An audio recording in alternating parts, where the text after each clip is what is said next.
I've been around broadcasting, mostly radio, for 70 years because my father was interested in radio down in Tennessee.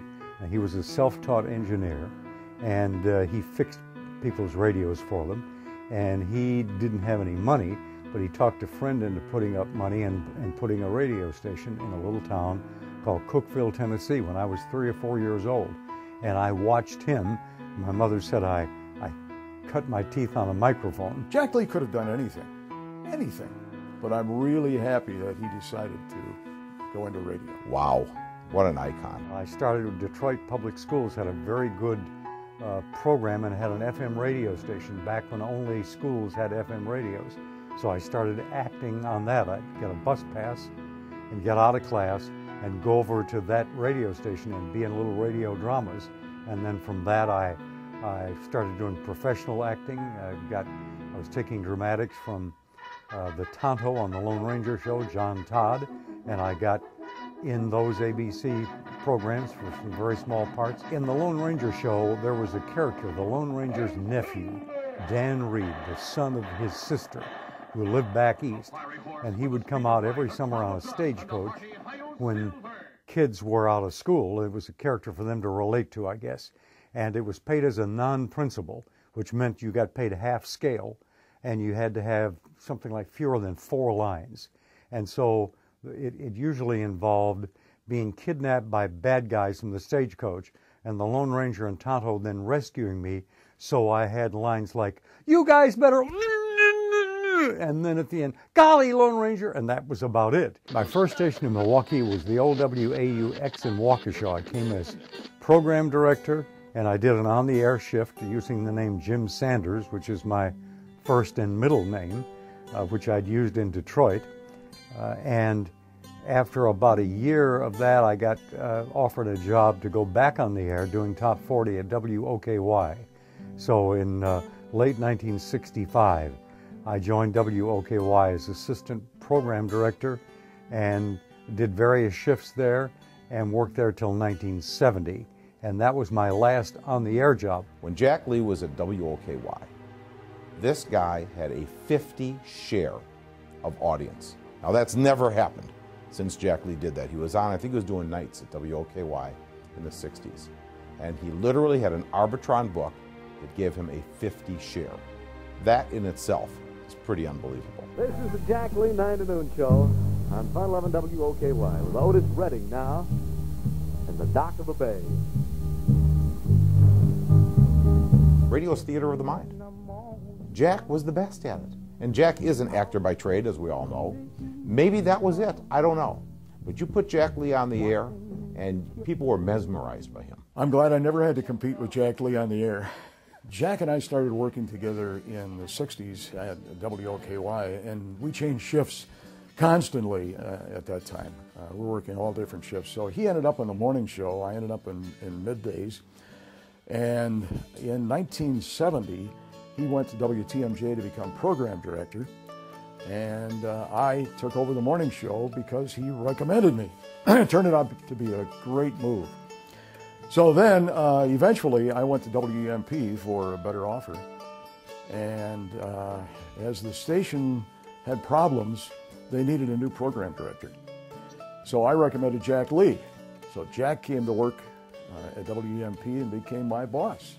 He was a tough boss, but he was a good boss, and we did well. He really made the station successful. I've never come across someone who could do a perfect radio Santa Claus the way Jack Lee can do it.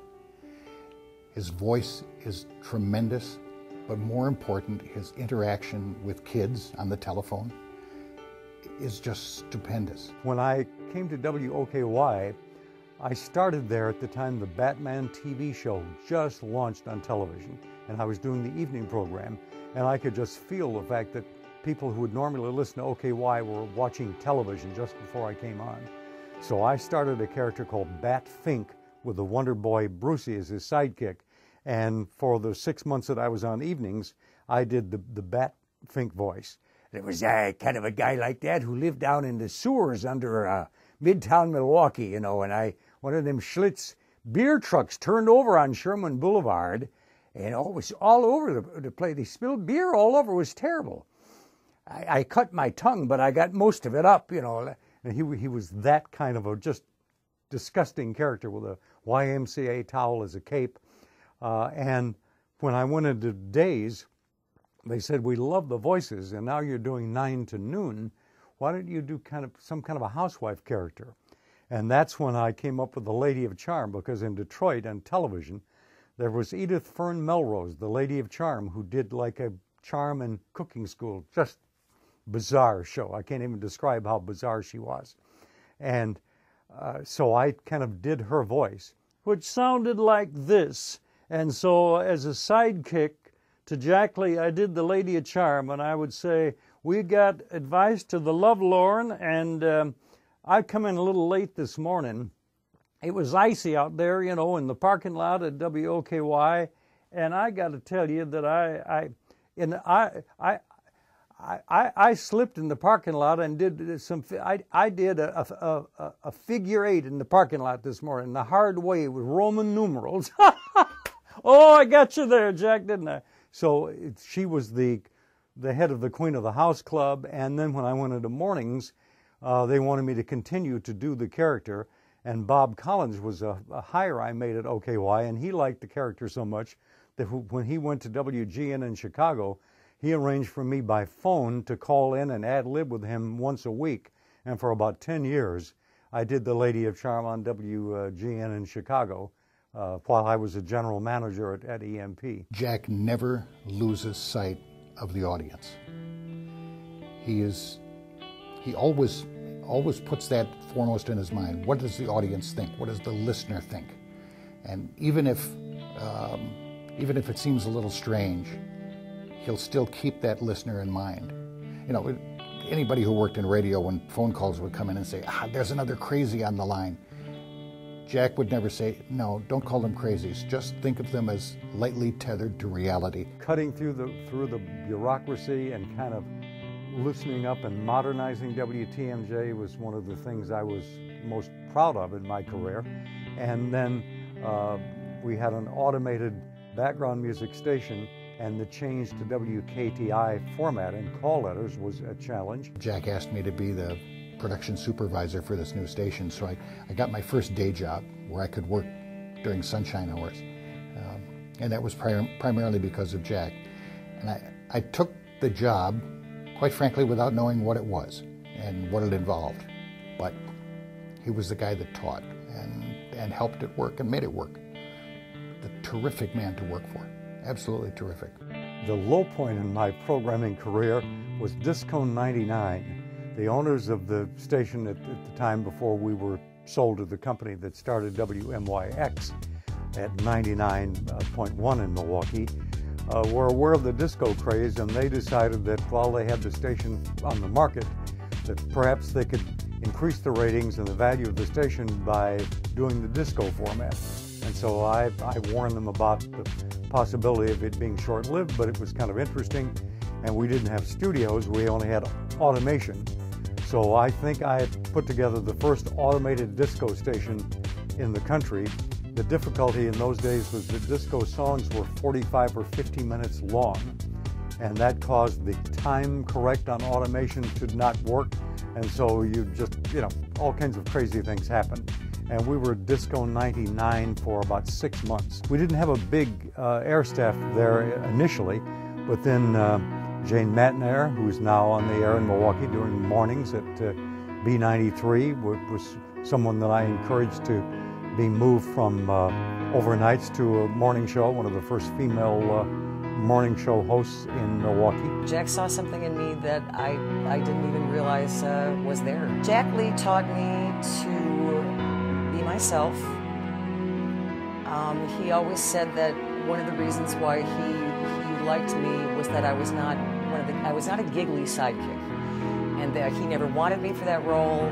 And I guess he gave me the freedom to not have to fall into that kind of stereotypical female sidekick where all she does is laugh. I was encouraged to have and voice my own opinion, and I've always had very strong opinions, and it was a nice, safe place for me to nurture that. I think Milwaukee radio, from 1960s to present. For a market the size of Milwaukee to have the talent we have in Milwaukee, the reason we do is because of people like Jack Lee. He made us all better, continued to make us all better. Because if we fell, Jack skyrocketed. So whether it was EMP or TMJ or OKY or Saga, Jack just raised the bar. Then he gets out and he runs the most successful organization of all radio stations in America, Milwaukee Area Radio Station. We called it MARS. And he was the chairman of the board. And we would get all these suits around the table, all these general managers, and most of them didn't even talk to each other anyway. And Jack would be at the head of the table. And out of respect to Jack Lee, those were the most productive meetings that you'd ever see an organization do. We did one for, let's make Milwaukee better. Let's do one to make radio better in Milwaukee.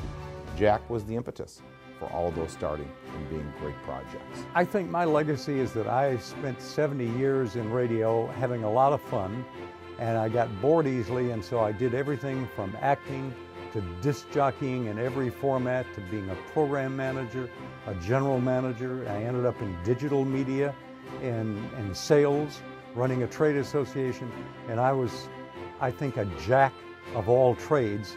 I was not really good at anything, but I was good enough to be employed at just about every job except engineering. And really what Jack did, more than anything else, he made us all better. Jack Lee should be in the Hall of Fame because of, first of all, his enormous success as an on-air personality at WOKY, for his skill and talent at building people at WTMJ as a program manager, and then after that to go into station management. I mean, this is the full gamut. The only thing I'm not sure if he ever did was sweep the floors in the place, but in every portion of broadcasting, he left his mark. Jack was just known as a good guy and someone you could trust. Lord knows today, if you find someone you can trust, put them on a pedestal quickly, because they're few and far between. Oh, Jack Lee is Mr. Radio in Milwaukee. He just means everything to the radio business. Does he belong in the Wisconsin Broadcasters Hall of Fame? He's ringing the bell. He's waving the flag. We all looked up to Jack Lee. Doesn't get any better.